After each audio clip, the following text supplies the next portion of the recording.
Republican lawmaker Liz Cheney is struggling at the polls in Wyoming. Her vote to impeach former President Trump now making her the face of the anti-Trump movement. Not a good look in the cowboy state where Donald Trump remains in vogue. Yahoo Finance senior columnist Rick Newman has the latest. Rick, break this down for us. Wyoming is the Trumpiest state in the country. He got the highest vote percentage there in the 2020 election. So Liz Cheney's opposition, the opposition to Liz Cheney is no surprise. And she is going to lose her reelection bid unless the polls are dramatically wrong. And that's something she had to know. I mean, she had to know that's the way the electorate breaks in Wyoming. And yet she did decide she didn't just vote to impeach Trump. She's one of the lead prosecutors, if you will, for the January 6th panel. She's been very prominent in the primetime hearings.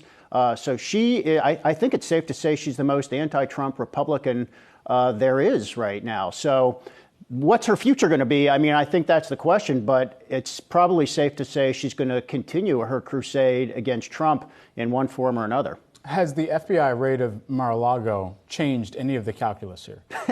Everybody is trying to figure that out. I don't think we know yet. So what we know about that raid is it certainly helped Trump with fundraising.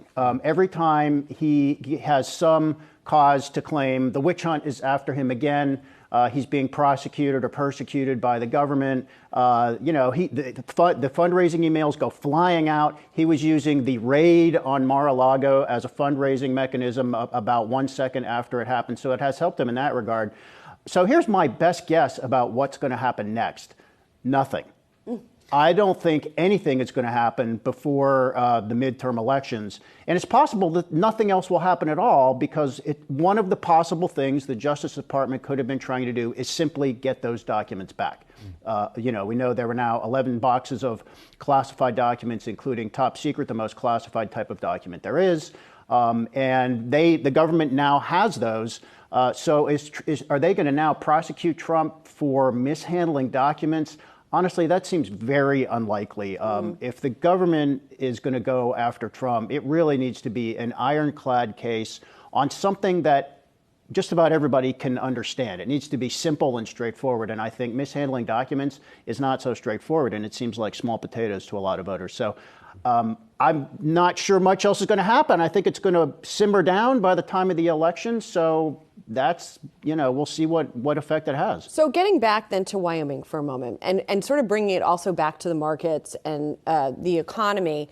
I mean, is there any read-through we should be watching for? The conventional wisdom is obviously that the Republicans are going to take the House, right? But does it matter what kind of Republicans? Because it's not clear that there's going to be a sweep by so-called Trump Republicans, right, even if that person is winning in Wyoming. I don't think it does matter. I think Kevin McCarthy, the Republican leader in the House, has indicated that if he becomes the next speaker, which still seems likely, one thing that's going to happen is there are going to be a lot of hearings into the Biden administration, hearings into Hunter Biden. They're going to call Merrick Garland, the Attorney General, up to explain the Trump raid, if you will. None of that is likely to affect policy. And I think the main difference for markets is if Republicans win the House, they will be able to block Biden's legislative agenda, which means Biden's legislative agenda is basically over.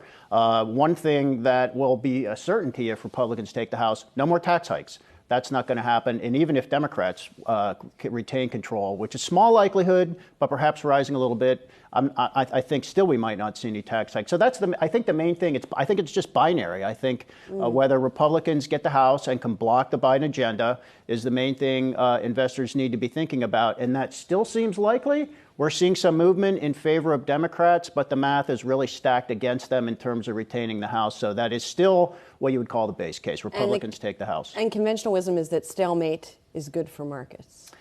As long as, sure, as long as we're not, it's not COVID again, as long as there's not an emergency. That requires things to actually get done. So if we're not in a recession and we don't need any new fiscal stimulus, and Lord knows we've had enough of that in the last few years, probably more than we need, then yeah, stalemate will be fine for 2 years, and probably all the essential bills will get passed, defense authorization.